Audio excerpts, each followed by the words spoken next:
तीर्थ क्षेत्रों पर जाते हैं, जैसे कुंडलपुर, महावीर जी या कहीं पर भी, और वहाँ पर छत्र चढ़ाते हैं। वो छत्र कमेटी से लेते हैं, वो कमेटी वही छत्र चढ़े चढ़ाए देती, वो भी निर्माल द्रव्य में आते हैं।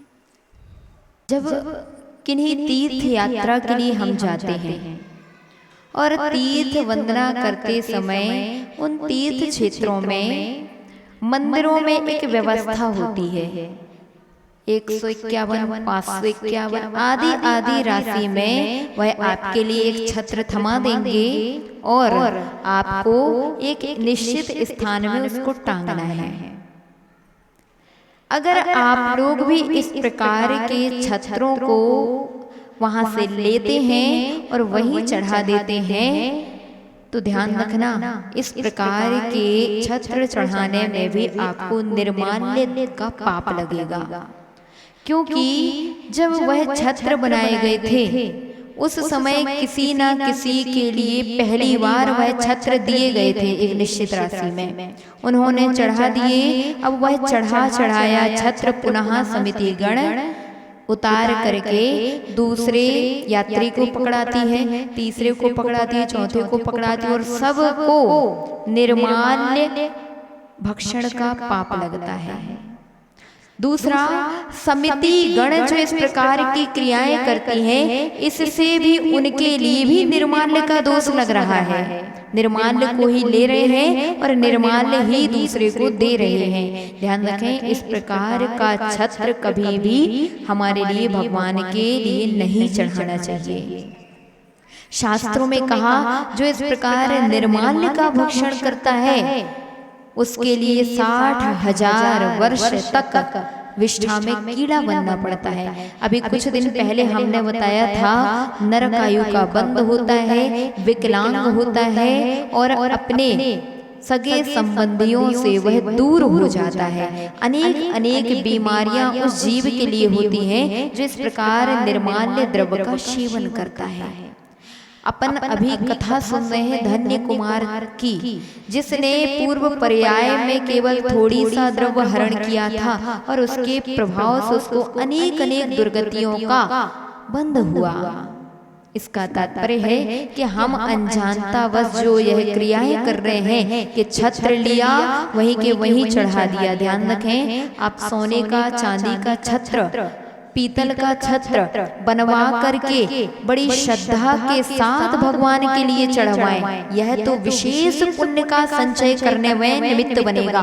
क्योंकि शास्त्रों में कहा गया है, श्रावकाचार आदि ग्रंथों में कहा गया है कि जो जिनेंद्र भगवान के लिए छत्र दान करता है उसके जीवन में आने वाली विपत्तियां दूर होती हैं, आने वाले संकट दूर होते हैं। और जिसके जीवन में इस प्रकार के संकट लगे हुए हैं उन्हें अपने द्वारा जरूर ही 1 छत्र, 2 छत्र, 3 छत्र जिनेंद्र प्रभु की प्रतिमा के लिए दान करना चाहिए।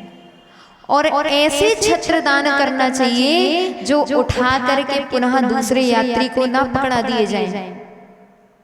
ऐसे छत्र दान करना चाहिए जो भगवान के ऊपर हमेशा लगे रहे। ऐसे छत्र अगर आप दान करते हैं तो ही आपको विशेष पुण्य का संचय होता है, तो ही छत्र दान करने का फल मिलता है। अगर आपने जो 151 रुपए की राशि में चांदी का छत्र लेकर के चढ़ा दिया, इससे पुण्य तो नहीं लगेगा, आपको पाप ही लगेगा। और आजकल वर्तमान में बहुत सारे लोग क्या करते हैं, अभिषेक शांति धारा के उपरांत छत्रत्रयम् तव विभाति, यह श्लोक पढ़ के, यह छंद पढ़ करके भगवान के ऊपर ऐसा हाथ लगा लेते हैं। ध्यान रखें, यह कोई छत्र नहीं है। हाथ जोड़ना तो एक क्रिया मानी गई है, लेकिन यह इस प्रकार की क्रिया हमारे शास्त्रों में कहीं पर भी नहीं आई है। अगर आप छत्र दान ही करना चाहते हैं तो अपने हाथ से प्रतिदिन छत्र लाएं और भगवान के लिए लगाएं, लेकिन कभी भगवान के ऊपर इस प्रकार के हाथ नहीं लगाना चाहिए। और तो क्या, दूर खड़े होकर के भी हमें इस प्रकार के हाथ नहीं लगाना चाहिए। ये तो तभी हम इस प्रकार के हाथ करते हैं जब हम किसी को आशीर्वाद देते हैं। आप इतने बड़े बन गए कि आप तीर्थंकर भगवान के लिए भी आशीष देने लग गए। नहीं, बिल्कुल गलत है।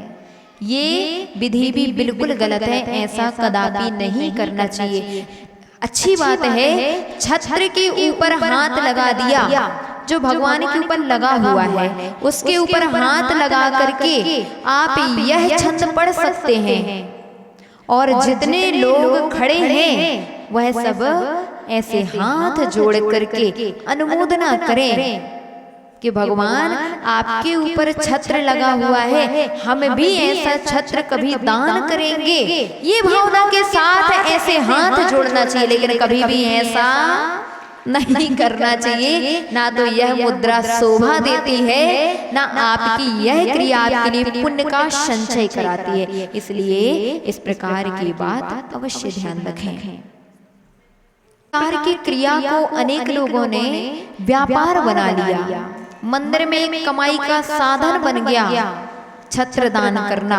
5-10 छत्र समिति गण ने रख लिए और उन 5-10 छत्रों को 500 हजारों लोगों को वह छत्र दे दे करके वह पैसा कमा रहे हैं। बिल्कुल गलत है। इस प्रकार की क्रियाएं अब हर एक तीर्थों में, हर एक मंदिरों में बंद होना चाहिए। समिति का कर्तव्य है वह उनके लिए प्रेरणा करे कि आप इतने रुपए में प्रतिमा में छत्र लगवा सकते हैं जो हमेशा लगा रहेगा। यह प्रेरणा तो करना चाहिए, लेकिन कभी भी इस प्रकार कोई पाइप में टांगने के लिए छत्र दान करने की प्रेरणा नहीं करना चाहिए, क्योंकि इस प्रकार की क्रियाओं से आपको भी पाप का आश्रय हो रहा है, दूसरे को भी पाप का आश्रय हो रहा है और अन्य लोगों की श्रद्धा में भी कमी आ रही है। तो इस बात का अवश्य ध्यान रखें। इस प्रकार आपकी जिज्ञासा का समाधान